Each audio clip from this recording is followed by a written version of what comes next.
प्यारे बच्चों, स्वागत है आपका आज के इस वीडियो में। आज हम जानेंगे कि भारत का जो सर्वोच्च न्यायालय है, सुप्रीम कोर्ट ऑफ इंडिया, उसकी प्रथम महिला मुख्य न्यायाधीश कौन होंगी। तो आपको दिखाई दे रहा है, इसमें बीच में ग्रीन लाइन है, उसमें लिखा है जस्टिस बी नागरत्ना 2027 में देश की पहली महिला CJI अर्थात चीफ जस्टिस ऑफ इंडिया बन सकती हैं। तो पूरी उम्मीद है। तो आइए इस चीज़ को जान लेते हैं कि किस प्रकार से सुप्रीम कोर्ट में न्यायाधीशों की नियुक्ति होती है। पहले इसको जानेंगे।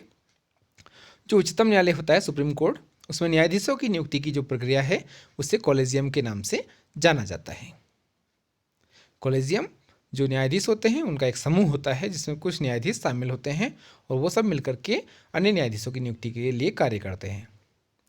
कॉलेजियम व्यवस्था के तहत ही हाल ही में 9 न्यायाधीशों की नियुक्ति की गई है और इस कॉलेजियम सिस्टम के अंतर्गत कर्नाटक हाई कोर्ट की जो मुख्य न्यायाधीश हैं फिलहाल बी नागरत्ना, उनकी नियुक्ति भी सुप्रीम कोर्ट में की गई है। और उनकी यदि उम्र का हिसाब से देखा जाए तो जो बी नागरत्ना है वो भारत की प्रथम महिला मुख्य न्यायाधीश हो सकती हैं, जो कि 2027 में भारत की चीफ जस्टिस ऑफ इंडिया बनेंगी। इस वर्ष 2021 में पहली बार 3 महिला न्यायाधीशों को सुप्रीम कोर्ट में सिफारिश के आधार पर उनको प्रतिनिधित्व दिया गया है और उनकी नियुक्ति की गई है। और ये हमारे देश के लिए महिला प्रतिनिधित्व का एक मजबूत संकेत भी है। सुप्रीम कोर्ट में न्यायाधीशों की नियुक्ति का जो उल्लेख है वो भारतीय संविधान के अनुच्छेद 124(2) में किया गया है। इसके तहत राष्ट्रपति सुप्रीम कोर्ट के न्यायाधीशों की नियुक्ति करता है। न्यायाधीशों की जो नामों की सिफारिश करता है वो सुप्रीम कोर्ट का कोलेजियम होता है। कोलेजियम क्या है, इस चीज़ के बारे में आप सभी जानते हैं। कोलेजियम सिस्टम के अंतर्गत बहुत सारे कुछ सेलेक्टेड न्यायाधीश होते हैं जिसमें कि एक मुख्य न्यायाधीश भी शामिल होगा। वो सब मिलकर के अन्य न्यायाधीशों की नियुक्ति की सिफारिश करते हैं, जिसे कि कोलेजियम कहते हैं। भारत में कोलेजियम के स्थान पर राष्ट्रीय न्यायिक नियुक्ति आयोग की स्थापना का विचार चल रहा था, लेकिन उसको फिलहाल स्थगित कर दिया गया है। NJAC, आपने एक नाम सुना होगा। फिलहाल कोलेजियम के द्वारा ही भारत में सुप्रीम कोर्ट में न्यायाधीशों की नियुक्ति की जाती है। 2027 में जिन 9 न्यायाधीशों की नियुक्ति की गई, फिलहाल उनके नाम देख लेते हैं। जस्टिस विक्रमनाथ, ये गुजरात से हैं। जस्टिस AS ओका, ये कर्नाटक से। हिमा कोहली, ये तेलंगाना से। JK माहेश्वरी, सिक्किम से। वहीं 4 हाई कोर्ट के जो न्यायाधीश हैं उनको भी इसमें शामिल किया गया है, जिनमें BV नागरत्ना कर्नाटक से, MM सुंदरेश मद्रास से, CT रवि कुमार केरल से, बेला M त्रिवेदी गुजरात से, और एक वरिष्ठ वकील और पूर्व AGS PS नरसिम्हा है, इनको भी न्यायाधीश के रूप में नियुक्ति दी गई है। प्यारे बच्चों, यहाँ एक बात याद रखिएगा, सुप्रीम कोर्ट में वर्तमान में 2021 के बारे में बात कर रहा हूँ मैं, 34 पद हैं सुप्रीम कोर्ट में। इसमें 33 सहायक न्यायाधीश और एक मुख्य न्यायाधीश होता है। टोटल इनकी संख्या 34 है। वर्तमान में जो कार्यरत जज हैं उनकी संख्या 24 है। आइए जानते हैं न्यायाधीशों की नियुक्ति की प्रक्रिया के बारे में कि किस प्रकार से इनकी योग्यता होती है। तो सुप्रीम कोर्ट का जो न्यायाधीश है उसका उल्लेख किया गया है भारतीय संविधान के अनुच्छेद 129 में। इसमें सुप्रीम कोर्ट का न्यायाधीश बनने के लिए भारत का नागरिक होना आवश्यक है। उसकी आयु 65 वर्ष से अधिक नहीं होनी चाहिए।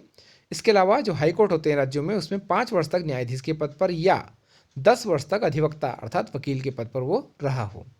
इसके अलावा उसकी नियुक्ति के लिए जो सुप्रीम कोर्ट का कोलेजियम है, जिसमें न्यायाधीश शामिल होते हैं सुप्रीम कोर्ट के कोलेजियम में, उस कोलेजियम के द्वारा सिफारिश भी की जानी आवश्यक है। 2021 में जो कोलेजियम था उसके बारे में जान लेते हैं कि किस किस न्यायाधीशों ने कोलेजियम में भाग लिया और कौन से न्यायाधीश इसमें शामिल थे। तो वर्तमान में 2021 में जो जस्टिस थे हमारे मुख्य न्यायाधीश, वो थे NV रमणा, ये इसके अध्यक्ष थे एक तरह से। इसके अलावा UU Lalit, justice AM Khanwilkar, justice DY Chandrachud और जस्टिस L नागेश्वर राव, ये 5 लोग इसमें शामिल थे और इन 5 लोगों के समूह को ही कोलेजियम के नाम से जाना जाता है। 17 अगस्त को सुप्रीम कोर्ट में पदोन्नति के लिए हाई कोर्ट के 8 जजों और एक वकील सहित कुल 9 नामों की सिफारिश इस कोलेजियम ने की थी 2021 में। तो कोलेजियम में आप लोग समझ गए होंगे, सुप्रीम कोर्ट के मुख्य न्यायाधीश सहित 4 अन्य न्यायाधीशों का एक समूह होता है जिसमें सभी लोग न्यायाधीश होते हैं और ये अन्य न्यायाधीशों की नियुक्ति के लिए जो सिफारिश करते हैं राष्ट्रपति से, वो सिस्टम कोलेजियम सिस्टम कहलाता है। कोलेजियम में आप याद रखिएगा 5 न्यायाधीश होने आवश्यक हैं। कोलेजियम व्यवस्था के बारे में आप समझ गए होंगे कि जिस व्यवस्था के तहत सुप्रीम कोर्ट में न्यायाधीशों की नियुक्तियाँ की जाती हैं, जिसमें न्यायाधीश ही शामिल होते हैं और उसमें एक मुख्य न्यायाधीश का होना आवश्यक है, उसे कोलेजियम सिस्टम कहा जाता है। इस कोलेजियम की समय समय पर आलोचना भी की जाती रही है। इसका एक कारण है इसका पारदर्शी न होना।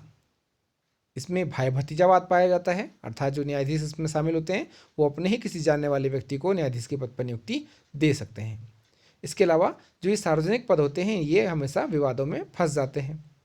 इसमें सुधार की आवश्यकता भी समय समय पर महसूस की गई है।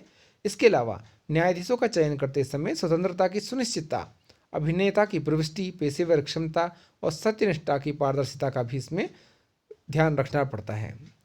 राष्ट्रपति को नियुक्ति हेतु संभावित विकल्पों का नाम देना चाहिए, लेकिन ऐसा प्रायः नहीं होता। सुप्रीम कोर्ट का जो कोलेजियम है वो जिन नामों को देता है, सिफारिश करता है, राष्ट्रपति उन व्यक्तियों को सुप्रीम कोर्ट में नियुक्त कर देता है। तो यहाँ दो चीज़ें आपको ध्यान रखने वाली बात है कि 2021 में वर्तमान में सुप्रीम कोर्ट के मुख्य न्यायाधीश कौन है, वो थे NV रमणा। कुल न्यायाधीशों की संख्या कितनी है, वो है 34, जिसमें 33 सहायक और एक मुख्य न्यायाधीश शामिल है। इसके अलावा 2027 में भारत की प्रथम महिला न्यायाधीश कौन होंगी, वो होंगी जस्टिस BV नागरत्ना, जो कि 2027 में भारत की पहली महिला न्यायाधीश बनेंगी। ये कर्नाटक से है, इस चीज़ को भी आप ध्यान रखिएगा। यदि एग्जाम में पूछा जाए कि सुप्रीम कोर्ट में न्यायाधीशों की अर्हता संबंधी कौन सा अनुच्छेद उल्लिखित है, तो अनुच्छेद 129 में इसका उल्लेख किया गया है। प्यारे बच्चों, आशा है आपके लिए एक छोटा सा वीडियो ये भी एग्जाम में बहुत उपयोगी सिद्ध होगा। आगामी भर्ती परीक्षा हेतु आपके उज्जवल भविष्य की शुभकामनाओं के सहित मैं अरुण कुमार। अगर आपको ये वीडियो पसंद आए तो इसे लाइक शेयर सब्सक्राइब जरूर करते रहिएगा। निःशुल्क शिक्षण के लिए बने रहिए हमारे वीडियो के साथ।